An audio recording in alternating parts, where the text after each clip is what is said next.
कांद्याच्या घसरलेल्या दरामुळे शेतकऱ्यांचे आर्थिक गणित कोलमडले। नगर तालुक्यात कांद्याचे उत्पादन मोठ्या प्रमाणावर घेतले जात असले तरी सध्या बाजारभावात झालेल्या तीव्र घसरणीमुळे शेतकऱ्यांना आर्थिक अडचणींचा सामना करावा लागत आहे। भरभराटीची स्वप्ने रंगविणाऱ्या शेतकऱ्यांच्या आशा या घसरत्या दरांमुळे धुळीस मिळत आहेत। दुष्काळी परिस्थिती असूनही नगर तालुका कांदा उत्पादनात आघाडीवर आहे। रब्बी हंगामात जवळपास 20,000 हेक्टर क्षेत्रावर गावरान कांद्याची लागवड करण्यात आली होती। अनेक ठिकाणी काढणी सुरू असून काही ठिकाणी कांदा आधीच काढण्यात आला आहे। लाल कांद्याला सुरुवातीला चांगला दर अंदाजे 5,000 रुपये प्रति क्विंटल मिळाला, पण उत्पादनात घट झाल्यामुळे अपेक्षित लाभ शेतकऱ्यांच्या हाती लागला नाही। तालुक्यातील जेऊर परिसर हा कांद्याच्या दर्जासाठी ओळखला जातो।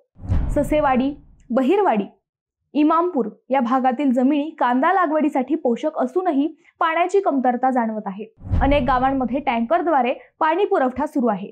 वाळकी, अकोळनेर, चास, देहरे, निंबळक आदी भागांमध्ये गावरान कांद्याची लागवड मोठ्या प्रमाणावर झाली आहे।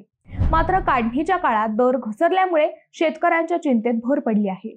सध्याचा बाजारभाव 800 ते 1,300 रुपये प्रति क्विंटल दरम्यान असून तो उत्पादन खर्चही भरून काढू शकत नाहीये। तापमान वाढलेले असतानाही महिला व मजूर कडक उन्हात कांदा काढण्याचे काम करत आहेत। कांदा वखारीत साठवून भाव वाढीची वाट पाहावी तर त्यात खराब होण्याची भीती व वजनातील घट ही चिंता कायम आहे।